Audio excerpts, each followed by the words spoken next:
Hello, and welcome to a special episode of Film Seizure. Today we are talking to Geoff Arbuckle about his new television series, or web series, B-Movie Enema, the show. He's stroking his goatee. I don't know what this is about. Yeah, what is that about? First question, what is that about? What is that about? Well, thank you for having me on your program. You're like a guest and a regular.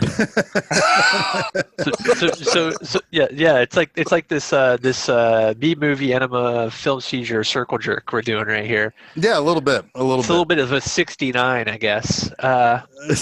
We're gonna written about a few of those before, so yeah, I'm right at home here, guys. We're gonna see how the sausages are sucked here a little bit and find out a little bit about. We're gonna go a little lowbrow. Yeah, gonna go a little lowbrow.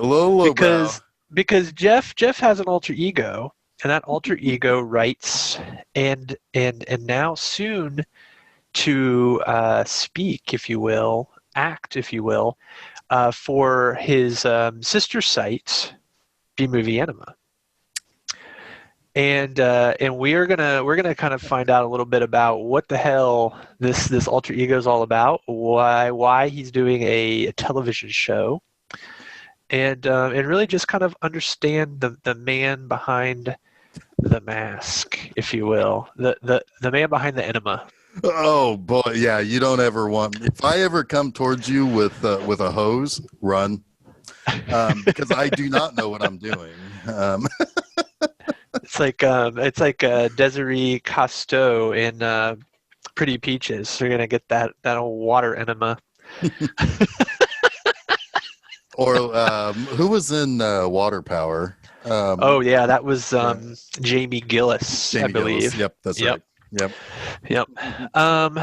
So we've already brought the brow. Oh, way down. We got to go all the way down to smut, and then we'll build our way back up to somewhere in the middle. Yeah. Right. Yeah. So I guess the big thing here is maybe Geoff did tell us what B-Movie Enema is. Yeah. Let's start there. So back in the real origins of B-Movie Enema go way back to like 10 years ago, to like 2010, 2011, but didn't really surface until 2014. And what I had a bunch of these 10-pack 50-pack Mill Creek, like, movie box sets that I'd gotten for like $10 at like Target and Walmart and shit. And I was like, man, I don't know what to do. So I've got hundreds of movies here now, so I don't really know what to do with these, but I like to write, and maybe I can do a blog and start kind of going through some of these exploitation movies, these horror movies, these things from various different decades, some of which I had never heard of. And so in October of 2014, I launched bmovieenema.com. And after about six weekly articles, I left for about a year and a half, and then came back in 2016 and have almost never touched those box sets ever again, and just did different movies, and have been doing that ever since, pretty much. What was the first movie you covered for the blog? The Eerie Midnight Horror Show. Okay.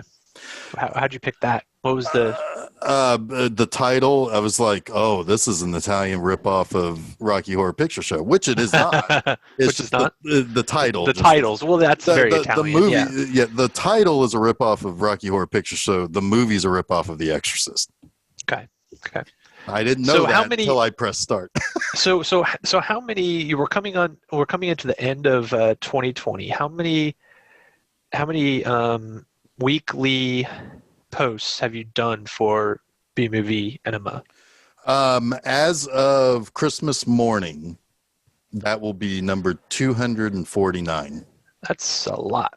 Yeah, and so B-Movie Enema the series premieres the day after the 250th. So, Wow. yeah, Wow. that's a way to Energy. celebrate. Yeah. That's a lot of words. Yeah, on some of them, yes. Some of them too many. But yeah, it's a lot. It's probably, I mean, whatever. I mean, I average, the true average is probably somewhere around 3,000 words. So whatever that is times Damn. 250. Well, yeah, it's like 750,000, right? I don't know. Probably. Yeah. It's like you're like 750,000 words. That's a lot of shit. Oh boy. Yeah, plumbing is all backed up, man. That plumbing's all back. That's why you got to do the enemas. How many Yeah. of those 750,000 words are tits and ass? 502,000. The whole last paragraph of most of the articles is just tits, ass, tits. Thank you. Come back next week for ass. Exactly. His tagging system doesn't even work. No. He's broken it. Yep, it's just funny. destroyed. Yep. Like the whole if you were to index all the episodes, it'd just be tits, ass, and then all these sub-index. Italian ass. Italian ass, yeah. You know. Canadian tits, yeah. Yeah. So, all right. So 250 episodes. I'm sorry, 250 posts. That's insane. What made you decide it was time to do a TV show? So this had been something that had been kind of kicking around for a little while. One of the things about B-Movie Enema was that it has gone through some various maturation over the years. That's going to happen, right? Whenever you've done something that many times, it's going to change. And what it was at the beginning compared to what it is today, it's gone through 3 or 4 different versions of it. However, along the way, I had kind of flirted with the idea of putting something onto YouTube. Because I thought, well, I already basically live blog these movies. I go start to finish for, in a movie. And I thought, well, there are different ways that you can kind of play that off. And I thought about a lot of my influences that really kind of helped me with what I do in the voice that I use on the website. So it's like, okay, well, there are ways that it could be something like what James Rolfe does on Cinemassacre, or what Brad Jones does with the Snob, or with how Mystery Science Theater basically does a running commentary, a riff show or something like that. And I thought, and I kind of considered all of those things, but then a lot of that can be very daunting when you're kind of working as a one-person crew. You have very limited editing skills, and you have some you're not really sure how to really play that whole thing out. So what I did was, when I was kind of starting to talk to a friend that I have who runs a Roku channel called OtherWorlds TV, I was kind of just in conversation with him, and he had talked about, it's like, have you ever thought about doing a show?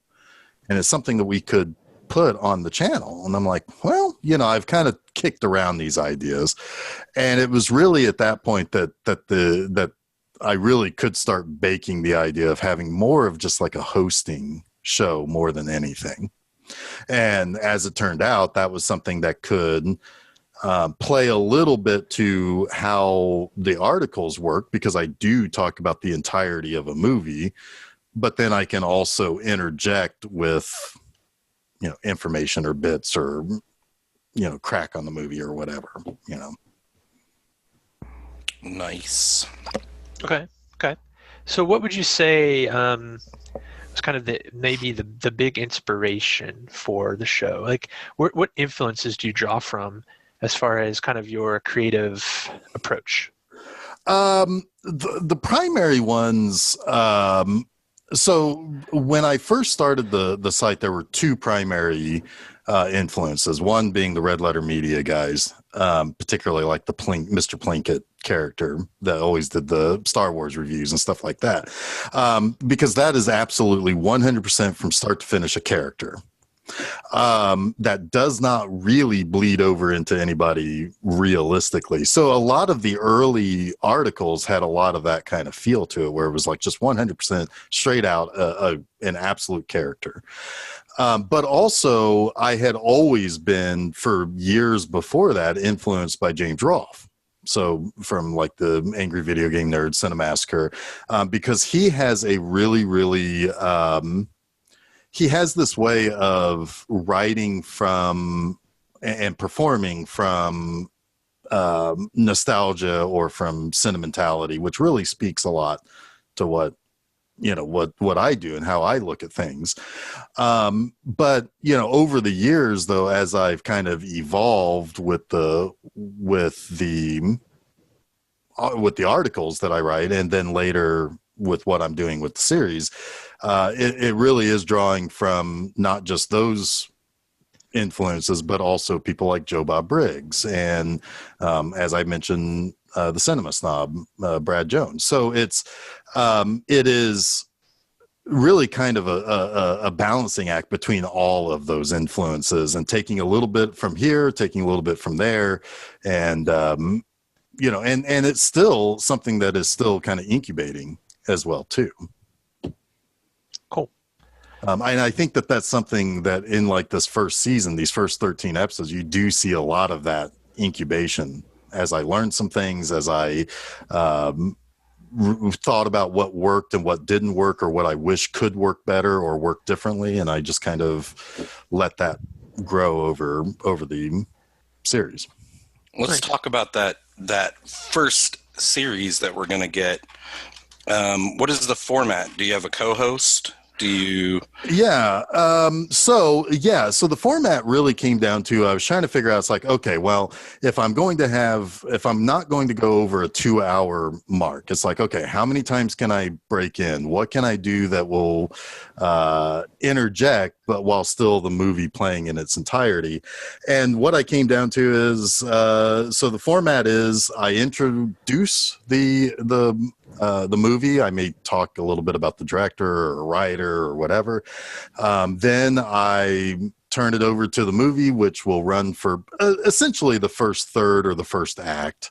And then I cut in, basically bring everybody back to the same page if the movie is a little confusing, which some of these movies are very confusing at times, but then also maybe spotlight something else, like an actor or an actress or something like that, go back to the second act, come back in after that, and then I finish out the movie. I do have a co-host. She is a nurse. I play a proctologist, a B-movie proctologist, because that's what I feel like I'm probably best at. It also kind of matches the earlier articles from the blog, where it was I was always kind of saying, the doctor's in or whatever like that. Mm-hmm. So I decided to have a nurse character, and there is a little bit more to that character as things kind of unfold. And as we continue on beyond season 1, I think there's going to be a lot more that, let's put it this way, there will be some questions about reality. So yeah, I had some questions about reality after the first episode, which I was fortunate enough to see. You're great. The movie is out there. The movie is shit. But that's good. Good description of the format there. I'm trying to think. Jason, do you have anything else on the docket? Do you kind of I guess what kind of audience are you hoping to pull in with this? Are you looking for sort of like the horror host type audience, like the people who are looking for more of like a deep dive into the movie they're watching? Are you looking for those people who are just kind of like just like watching trash, and you're just hoping to kind of like rein them in a little bit with some little bit of information, maybe a little bit of both? Like, who do you think your target is? Yeah, so I think you kind of said it there. It's a little bit of both, right? Yeah. Because here's the thing about a lot of horror hosts. A lot of horror hosts will not just do stuff online, but they are, I mean, everybody hopes to be picked up by somebody, right? Like for a horror host with a production, with a set, with with a few co-hosts or a few different characters that come in and out of an episode or whatever, they really are trying to be picked up by a local channel in a lot of cases. Maybe not in every case, but in a lot of cases. So they're also looking at what movies they can do that will fit that, right? Also, a lot of people are really trying to play it really as safe as possible with movies that are in the, that are absolutely no question about it in the public domain. And a lot of those movies are also very safe and very, and a lot of horror hosts will do those same movies over and over and over.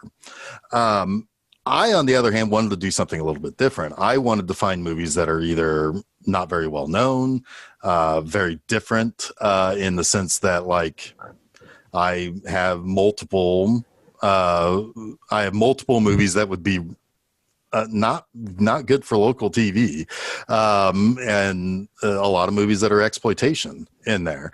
I really kind of wanted to, as best as I can, match the feel of the blog, and that is not going to be Night of Living Dead or Nightmare Castle or there's like 12. Oh, you don't want to do those two again? Yeah, right. I mean, there are 15 or so movies that almost every host does. Yeah. Everybody does Night of the Living Dead, and it's just like, that's great. I like watching that movie, but I don't like watching that movie every week. So I wanted to try to do some slightly different things, and thankfully, with the library that OtherWorlds TV had, that I could choose from, I could pick some real doozies. Yeah, OtherWorlds TV, that gives you a lot of leeway, a lot of flexibility. It they have a pretty nice audience. They just I feel like a really good partner for a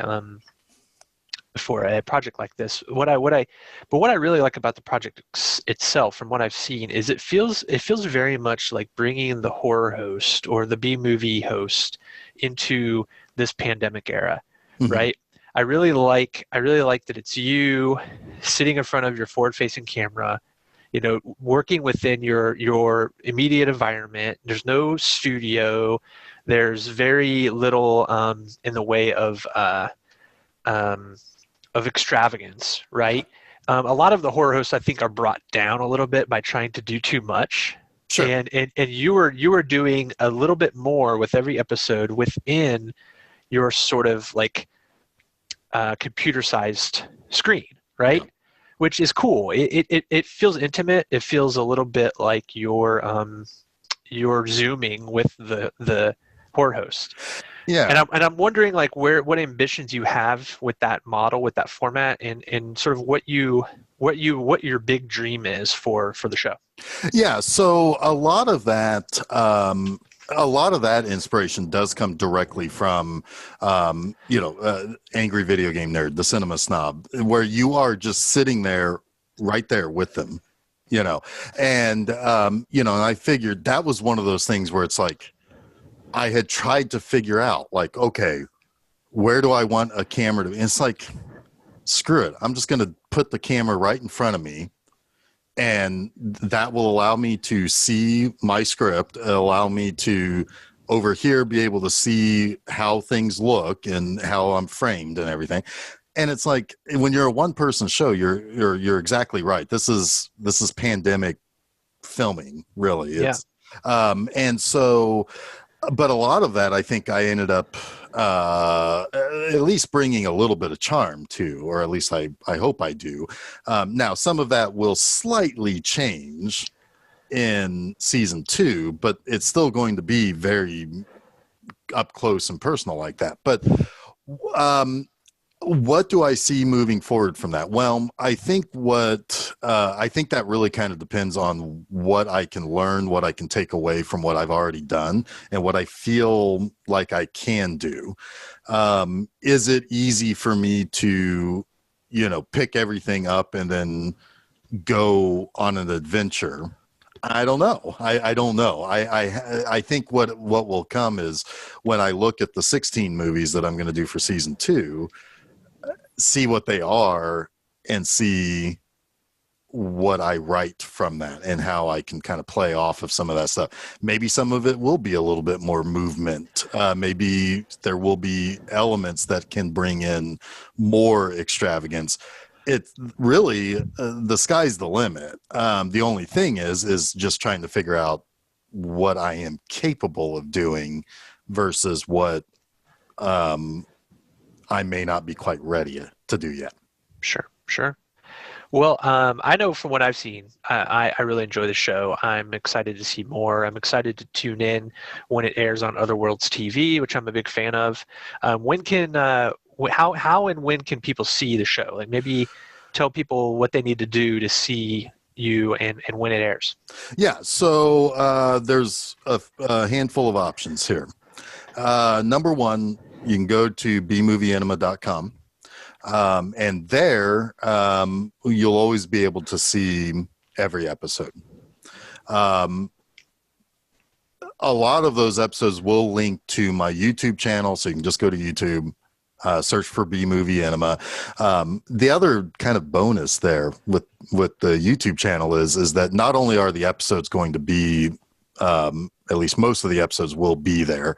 There are some that if you're in another part of the world, or depending on what part of the world it's a little dicey, but you can go to the website for that. But at the YouTube channel, you can also see clips and stuff that I have from the articles that I write. I sometimes will take reference out of a movie so that I don't have to describe the craziness that's happening to my face when I'm watching these movies. So you can go to YouTube, but also if you have a Roku, check out OtherWorlds TV. It's a free channel. You can also be able to watch the show there. So on YouTube, 7 p.m. Saturday nights, starting January 2nd through March 27th. That's a primetime slot. It is. You know what? I was very lucky I could get that slot. And then they said, we'll keep it here forever. So once it's on there, people can come and go. They can come back and watch it 50 times if you want. It's beautiful. Cool. But then it will appear on the website by 7:45 p.m. or so, something like that. So you can go to either one of those places. On OtherWorlds, it will be 2 a.m. on Sunday morning. So Saturday night, Sunday morning. If you're in college, smoke a big fat bowl and hang out with me at 2 a.m. Don't encourage the college kid to smoke weed. Well, what else are they going to be doing on Saturday night, right? Possibly puking from the kegger they went to, but but no, it's but that's you take the slot that you get, and and maybe that'll be my goal to work my way into prime time in general. Maybe even prime time. Maybe HBO will pick me up or something. Who knows? That's right. Get that max money. Yeah, I hear that they are looking for very low rent entertainment. So. Put you next to John Oliver, right? Yeah, that's right. I mean, I could hang out with John Oliver. John Oliver would like your show. He probably would. He sits right, like you see exactly as much of him as you do me. So I think it'll be all right. Well, I just don't have that awesome British accent. That's the only thing I'm missing. Yeah. Yeah. Maybe you could get a British citizenship, and so then you would have one thing he doesn't have. He's an American citizen now. Yeah, that's right. Swaps, crisscross. Yeah. Cross it up. Cross them up. Anyway, well, thank you, Geoff. Thank you for telling us about the show. We're very excited to watch. We have the kind of like the inside library. We get to see it all before it airs. But regardless, I'm excited to fire up OtherWorlds and see the show live as it airs. Yeah, and thank you guys for having me on. I hear you guys just recently celebrated 150 episodes. 150 episodes of Film Seizure. Holy shit, you guys are catching up to me. Pretty crazy. Crazy. You must have somebody that is used to staying on schedule, like helping you run that show. Yeah. Pretty much. That probably someone very similar to you. Yeah, probably a real taskmaster. A real prolific gentleman. Yeah. Who edits and schedules and posts. Yeah. We're lucky to have that guy. Well, he's probably lucky to have you guys too. So, oh dang. But yeah, no, really, thank you for letting me to kind of talk about this. I all jokes aside, we always close the episode with what's coming up and everything, and it's like I'm always talking about B-Movie Enema, but now it's like I feel like there's this weird like new dimension that's forming out of that is multiverse. Well, it is a multiverse. I mean, it is very possibly Crisis on Infinite Enemas. Oh man, there it is. And by the way, also guys, tits and ass. So well, on that note, Jeffrey, thank you so much, and good luck with the show. Thank you. Good luck with your guys' shows. Yeah, thanks. Thank you. Yeah. Cool. All right. Well, check Geoff out at bmovieenema.com. Check out his YouTube channel. Check him out on OtherWorlds TV. Saturdays, did you say, at 7 p.m.? Is that right? Saturday at 7 is when you can catch it on YouTube. Like I said, there are a couple of episodes that you may have to go to the website for, but you can always just go to the website as well. I'm also on Facebook, Twitter. Just search for B-Movie Enema. You'll find them. Yeah, you'll find them. All right. Beautiful. Thank you, Geoff. All right. Thank you, guys.